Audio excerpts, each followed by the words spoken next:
Hey everyone, this is a clip from a recent episode of the Men of Steel podcast where we talk about Superman and Superman adjacent topics. If you enjoy this clip, check out the podcast. You can find it at certainpov.com or wherever you get your shows. JD, what is your association with the death and return of Superman cycle, the comics versions, and then these animated ones? Where are you coming in terms of your feel for this particular story and how it's been told? So I have a feeling that at one point on this show, I might have said I did read the comic, but that is actually a fib. I don't know.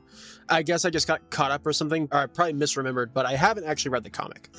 I've just never really been drawn to the death of Superman just because. So my first introduction to the story at all was the Superman Doomsday animated movie, which I think is, for a lot of people my age, is probably the introduction we all got. And I remember watching that movie a lot when it came out on DVD. I watched it quite often. I rewatched it for the first time after many years last year, and even though it's not particularly a good movie, it still made me cry because I'm still watching Superman die. It's still hard to watch. So I don't know. I never really wanted to go toward the comic just because, there was always this kind of like mixed reaction that people always had or surrounding that comic. And also just the idea of like, at this point in time now, like the death of comics are kind of old hat, I guess. Like there are so many different death of comics. It wasn't even the first. There was the death of Captain Marvel over a decade before. And since then, there's just been so many more. I mean, I think just last year we had the death of Doctor Strange. So it never totally fully appealed to me as the comic. And honestly, I rewatched Doomsday last year kind of on a whim just because all the animated DC movies are on HBO Max. And after watching it, I decided, what the hell, why not watch the death of and reign of Superman movies? And I honestly really love them. Nice. I mean, the comics are definitely caught up in the sort of reputation of like big events of the 90s and like a lot of the grimdark stuff, and it becomes associated just as much as like Bane breaking Batman, and they all get kind of seen as like, here was kind of a thing to drive sales.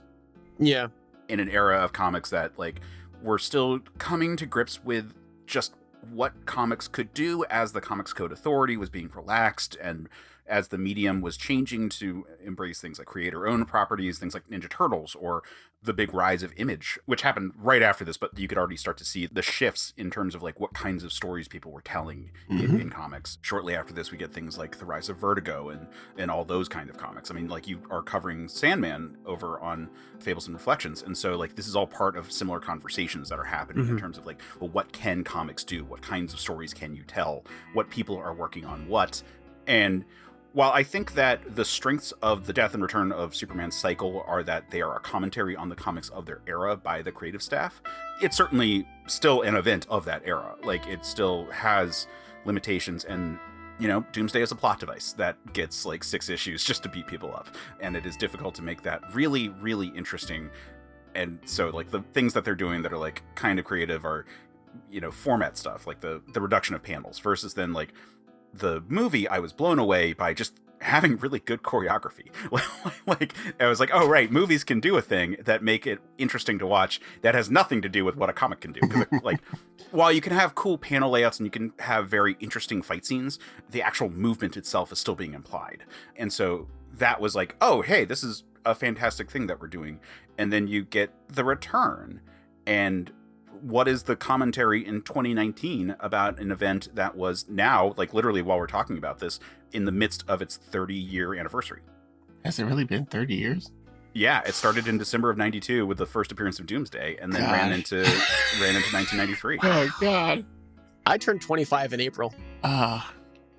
Yeah, so it's an event that's 5 years before your birthday. Yes.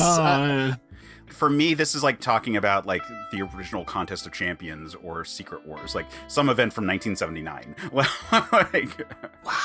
It's just such a different time point. I think I was 4. Yeah, right. I think I was 4. Yeah. Remember, if you like the clip, after you're done liking and subscribing, check out certainpov.com, where you can find more episodes of the show, as well as a ton of other great shows.